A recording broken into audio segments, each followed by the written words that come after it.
All right, the council is just returning from an executive session, and we're on to item number 3, which is adjournment. Can I get a motion to adjourn, please? So move, Burgess. Second, Saleh. All in favor, say aye. Aye. Any opposed? Motion passes 7-0. All right, today is June 16, 2026, and this is the City of Iowa City work session that we are transitioning into now. Item number 1 is University of Iowa student government updates. Of course, they are on vacation because the university is out for the summer for most of the students, so we do not have a representative here today. Item number 2 is clarification of agenda items.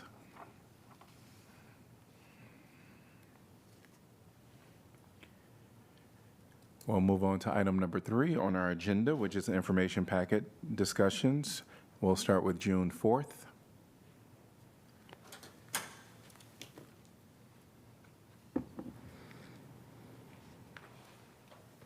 We'll move on to June 11th. I wanted to discuss IP 5 from June 11th, and that would be the memo from NDS Director and Senior Community Development Planner about aid to agencies updates. There's, an ask in here, I guess, for us to review the current processes and procedures in place and flagging the idea that we're changing the way that we're doing agency funding. I have the most boring reading list of anybody up here, probably. And I did, when reading this, also saw that our state auditor had issued an audit report for Henry County where it does touch very closely to the way that local governments can enter into contracts with private agencies, and is very explicit about how we absolutely cannot just give money. We need to do things where we enter into a contract, and they go on to say that we have to detail what we're doing, which I think for the most part we do that. And we have to say what the cost of those services are, and we have to confirm that things are funded appropriately, and then have clawback provisions.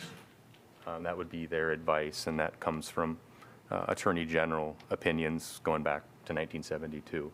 And in looking at our aid to agency sort of version, I don't know what version we're on, 5.0, 10.0, right now, I just wanted to get the city attorney's opinion on whether or not our sort of competitive grant process meets that threshold. I think that our direct aid to agency with the large, what we used to call legacy agencies, we have all that framework in place. It seems to meet all those requirements.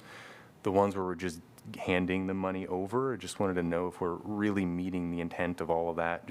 And this isn't by any means to sort of try to undercut this program or process, but just to make sure that we're not setting ourselves up for a situation where we would no longer be able to give money to these organizations if we didn't do it following the correct processes. I know I kind of teed you up for that earlier. I was curious if you had a chance to digest Yeah, that. so the state auditor, they did an audit of Henry County, and they found that a donation that they had made to Main Street, Mount Pleasant, was improper. What the state auditor cited was Article 3, Section 31 of the Iowa Constitution, and that's the provision that prohibits the use of public money for private purposes. So, I mean, I think that's been on everybody's radar, I mean, for a long time, of course. And so I think in terms of the aid to agencies, I mean, I think it's always been set up that, of course, it's public money that's being used for public purposes. Those services are described in the scope of services in the applications. And sort of through the review, I think, have been determined to be a public purpose. They're then approved, and that language is, of course, in the resolutions. But we had been, and it might have actually been a little bit before this came out or kind of at the same time, working on language for the agreements for fiscal year 27. They're still in kind of the drafting process, but there is a provision that would require the return of the funds if they're not used for the services described in the application, which would be a clawback provision. And like I said, they're still being drafted, and there's, I think, additional refinements that can be made. But yes, I think we are aware of it. I think there's some refinements that can be made, but I don't think we have any concerns that we haven't been expending public money for a public purpose. Sure. And the clawback provision is something that you would do automatically, and it wouldn't ever come to the council to look at the actual contract. Well, we would see the contracts at the last moment. They would include the clawback provisions. So the agreement that's being drafted now is the fiscal year 27 agreement so if I'm understanding correctly, those awards have already been made because it's a fiscal year 26 and 27 Okay. program, I guess. So they've already signed a 26 agreement, and then they sign a 27 agreement. So it'll be in that agreement up front. So after that's executed, if there were need for that provision to take effect, yeah, it wouldn't come back to council for that to go into effect. Yeah. My assumption is if that did take place, the agencies could either pay back, or if they didn't agree with it, then they could possibly petition the council in various ways, I guess, mainly through public comment, I would Yeah, so assume. the provision would require the payback. Of course, people can always come to public comment. I think it's a contract, so probably the legal way to enforce it would be through a court proceeding to enforce the contract if they disagreed with the city's interpretation or perhaps thought that, it was an illegal provision or something like that. But it sounds like this would be more disagreeing about what maybe the money was or wasn't used for and whether or not that fit within the scope of services.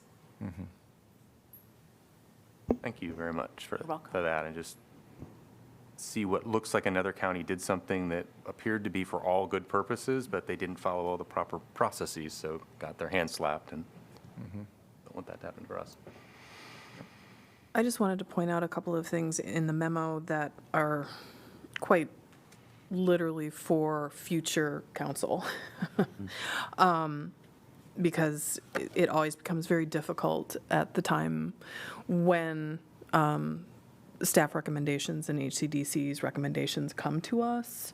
And I just think that there's a lot in this memo that is incredibly useful for future council. A couple of things stood out to me, that the scoring metrics are going to be transparent to the agencies, incredibly important for us as council or for any future council, that moving forward, not all agencies, because it is going to become more competitive, that not all agencies are expected to get funded. That there is an emphasis from staff's perspective that they will be looking for agencies with demonstrated financial stability, that there will be internal controls in place, and administrative capacity. And I would just note that given in the Iowa City community, especially right now, unfortunately, we have a precedent with the Iowa City School District issues. This kind of accountability and these kinds of metrics are incredibly important, and this kind of transparency is important. And so I put this on record right now so that when we have these kinds of conversations, because we want to fund as many agencies as possible, we know that there are many agencies doing really good work across the board, and agencies that have the intention of doing a lot of good work, but not all can necessarily get funded.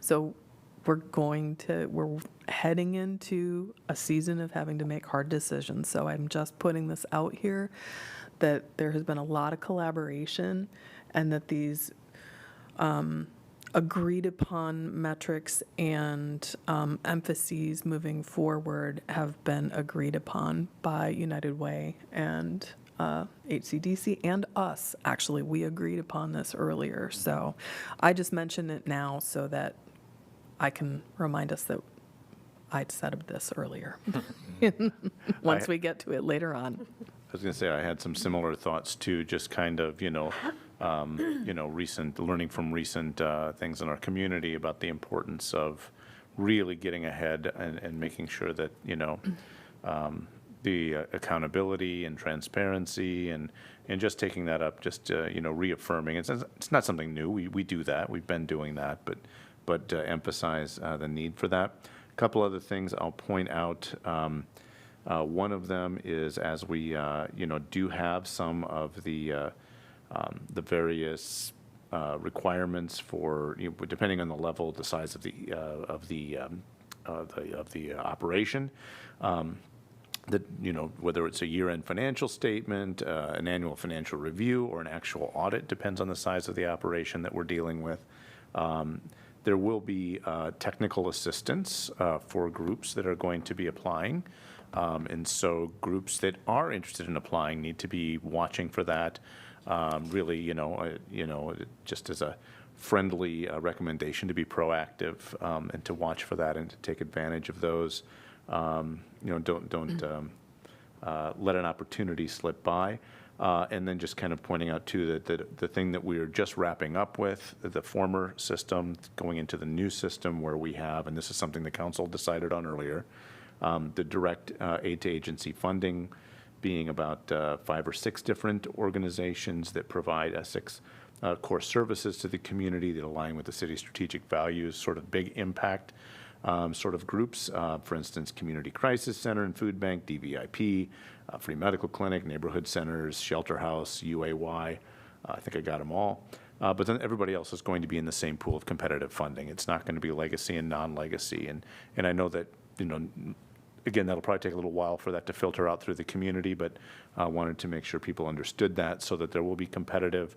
One of the things that we're doing is making sure that the minimum funding award goes up. So again, back to Councilor Alter's point, maybe fewer total awards, but the awards we give based on a scoring criteria will have the greatest possible impact in our community, which at the end of the day is what we're, it's about the impact, right, at the end of the day that we want to have in our community, using a variety of both these larger agencies that provide some of these core services as well as other agencies that are hitting pockets that nobody else might be hitting. So just kind of wanted to make sure that the public is aware of those things. Yeah, the scoring metric to me is important too, to notice that I believe that the most important thing is services provided. So that's what we're looking for, is the organizations that provide the best services for the best cost is really important. These are public goods that we just as a city can't provide, but want to. Which brings us back full circle to your original point about public money for public good. Yep. And services. And we've had really good, robust conversations over the last several years, I think, in ensuring that this process can be as simple and equitable and efficient as possible. And I really do urge people, like you said, Counselor, the technical assistance. I think the city providing increased technical or improved, additional is what the memo says, additional technical assistance to really take advantage of that. Because I think, especially for new organizations, I understand that it can be very daunting to engage with a funder directly to say, how am I doing on my application to get money from you? But I think that actually tends to really improve the strength of applications and the likelihood of being able to match the application to the scoring criteria. And yeah, Agreed. the scoring criteria is explained right in our packet, and hope people review it. All right, anything else from June 11th? A quick note on the next IPL that we, oh, yeah, let's get I was going to say, bring out. Councilor Sala back in, please. She recused herself from this discussion item.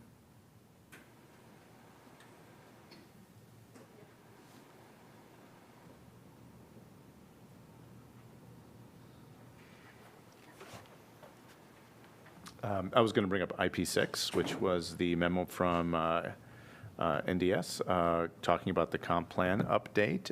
Thank you. I've been getting some questions in the community about that, and so we don't necessarily have to take a deep dive, but just wanted to point out for those that did have questions, there's more information in the in the packet, IP6, that does have sort of an update of where it is and where it's going. And since I'm not on that committee, that's all I'll say about it. I don't know if any of the counselors that are actively engaged have anything else to add. Yeah, was our last meeting, Last update Wednesday. meeting, Wednesday, a week ago.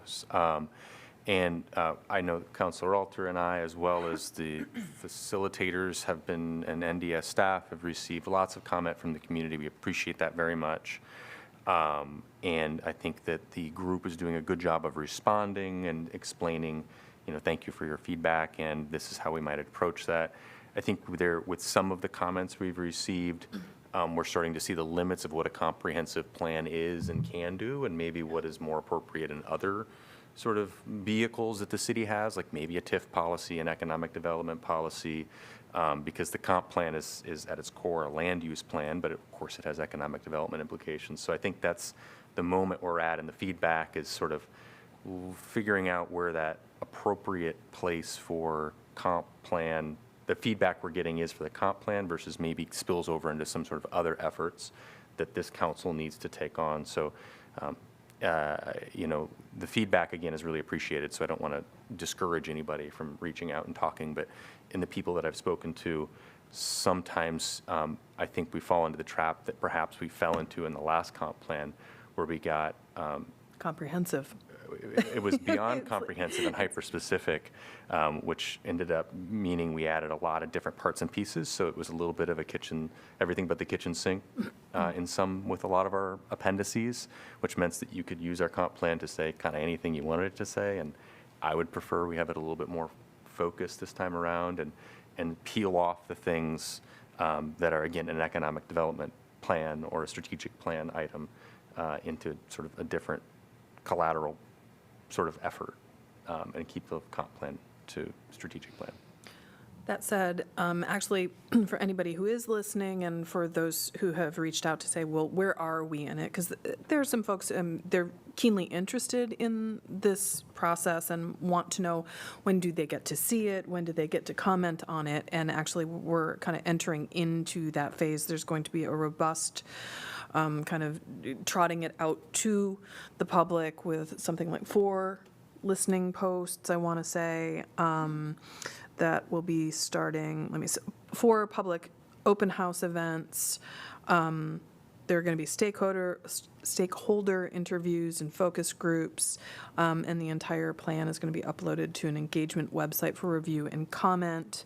And that is going to be happening, I believe, All this Page- summer and fall. Yeah. Page 31 of the IP has a phase 4. Yeah. So Yeah, so if you go 31, page 31,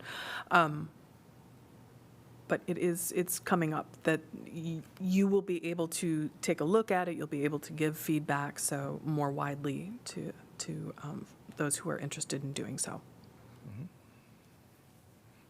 and then the phase 5 would be Incorporating, would be going to planning and zoning, who would adopt it and make the recommendation to come to city council. So Yeah. there'll be many, many, many opportunities for the public to participate in the Yes. formation of it. But now is a really good time because it's problematic to come at the very last city council meeting and say, I'd like a major change. So, Yes.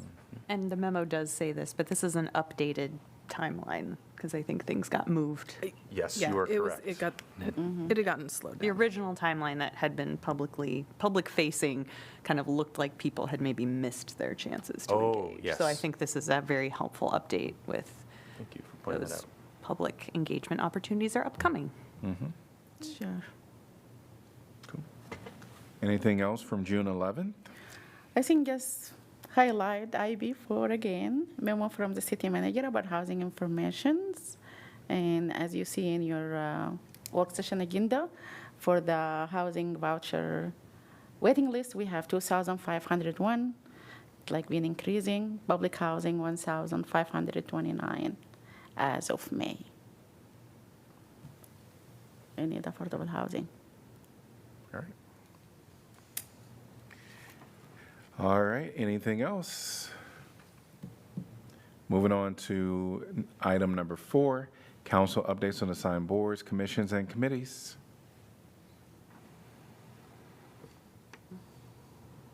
Hearing none, we are adjourned and we'll start our formal meeting at 6 p.m.